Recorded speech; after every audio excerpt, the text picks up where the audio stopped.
தமிழக அரசியல் களத்தில் பெரும் எதிர்பார்ப்புகளுக்கு இடையே அடியெடுத்து வைத்திருக்கக்கூடியவர் தாங்க தமிழக வெற்றி கழகத்தினுடைய தலைவராக இருக்கக்கூடிய விஜய்.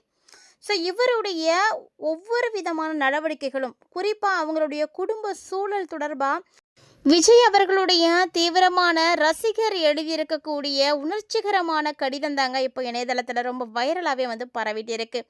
இணையத்தை அதிர வைக்கக்கூடிய பகிரங்க கடிதத்தினுடைய அதிர்ச்சி தகவல்கள் ஆனது என்னென்ன அப்படின்றத பற்றி தான் நாம் இந்த பதிவில் தெரிஞ்சுக்க போகிறோம். தாவேகா தலைவர் விஜய் அவர்களுடைய தீவிர ரசிகராகவும் ஆதரவாளராகவும் தன்னை அடையாளப்படுத்தி கொள்ளக்கூடிய ஒரு நபர் சமீபத்தில் ஒரு சில பேட்டிகளில் கட்சியினுடைய வாரிசு அப்படின்னு கூட அவங்கள சொல்லிகிட்டு இருந்தாங்க.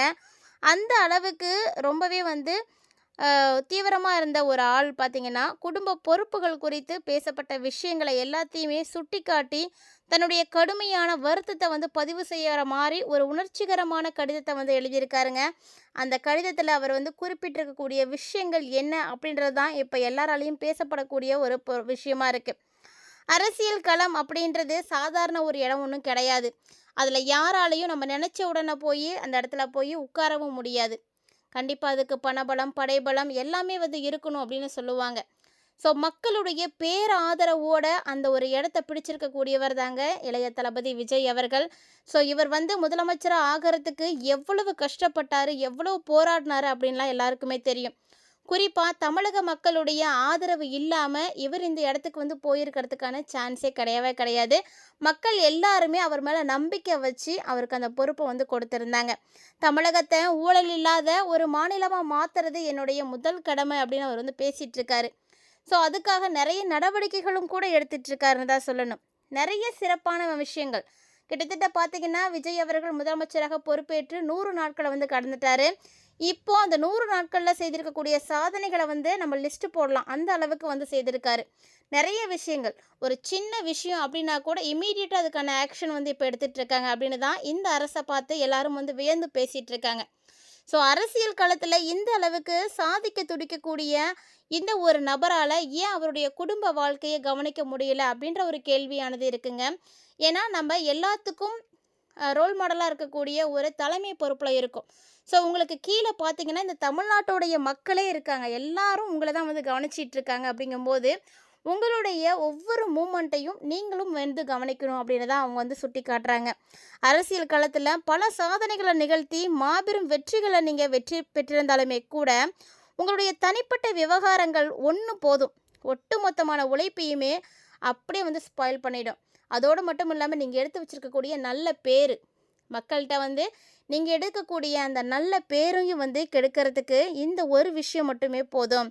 இது வைரஸ் மாதிரி பரவக்கூடிய இந்த அவதூறுகளானது எல்லாத்தையுமே சிதைஞ்சு போக வைக்கிது. அந்த மடலில் இந்த ஒரு விஷயத்தை தான் அவர் சுட்டி காட்டியிருக்காரு.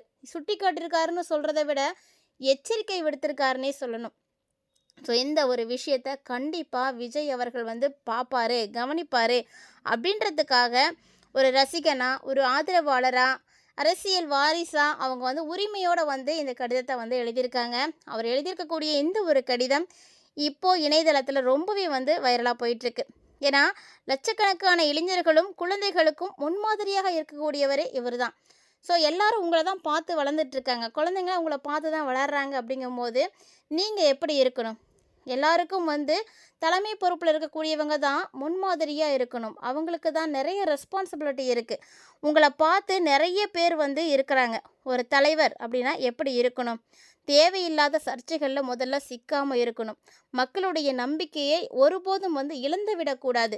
ஏன்னா அரசியல் அப்படிங்கிறது மக்களை சார்ந்த விஷயம். மக்களுடைய நம்பிக்கையை நீங்கள் இழந்துட்டீங்க அப்படின்னா அரசியலில் இருக்கிறதுக்கான எந்த விதமான ஒரு அங்கீகாரமும் கிடைக்காம போயிடும். ஸோ அதனால் அந்த ஒரு நம்பிக்கையை இழந்துடக்கூடாது அப்படின்னும் அவர் குறிப்பிட்டிருக்காரு.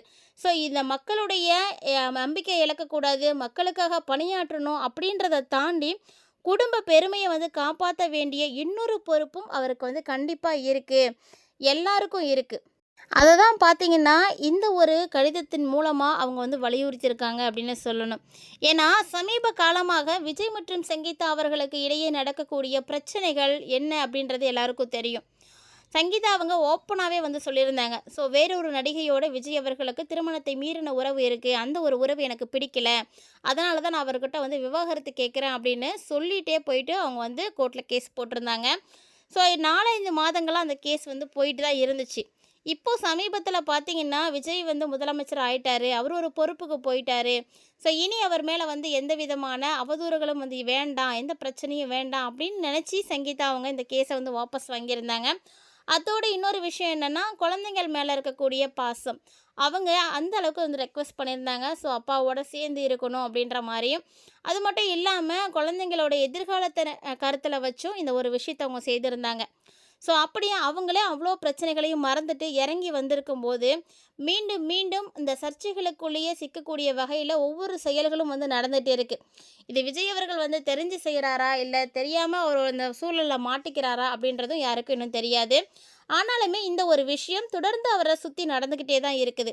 இது எல்லாத்தையும் சரி பண்ணி அப்பாவையும் அம்மாவையும் சேர்த்து வைக்கணும் அப்படிங்கிறதுக்காக ஒரு பக்கம் விஜயோடைய மகனும் மகளும் படாத பாடுபட்டுட்டு இருக்காங்க.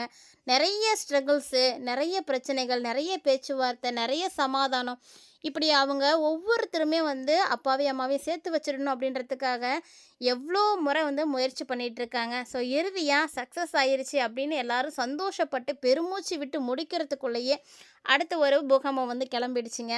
ஸோ த்ரிஷா அவங்க ஏன் இவ்வளோ தூரம் வந்து சர்ச்சைகளில் சிக்கக்கூடிய நிலையிலையும் கூட தொடர்ந்து ஏன் அங்கே போயிட்டுருக்காங்க அப்படின்றது எல்லாரோடைய கொஷின் மார்க்கு தான்.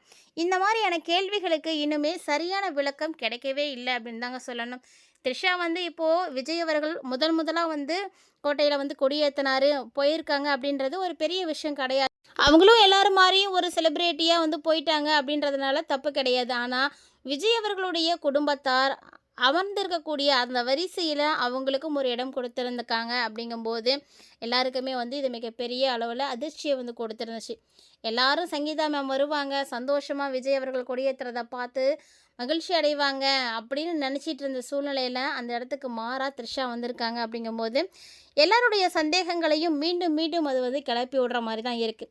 ஸோ இதனால தான் விஜய் அவர்களுடைய மகனுமே ரொம்பவே அப்செட்டாக இருக்கார்.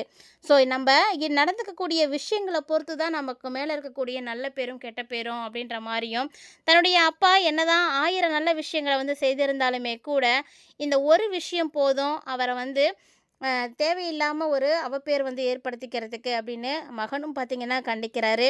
ஸோ அரசியல் மற்றும் தனிப்பட்ட வாழ்க்கை குறித்த விவாதங்களை வந்து மையமாக கொண்டு சமூக வலைத்தளங்களில் ரொம்ப வேகமாக தீயாக பரவிட்டு வரக்கூடிய இந்த ஒரு அறிக்கை அரசியல் வட்டாரத்திலையும் மிகப்பெரிய பரபரப்பை இப்போ வந்து ஏற்படுத்தியிருக்குங்க.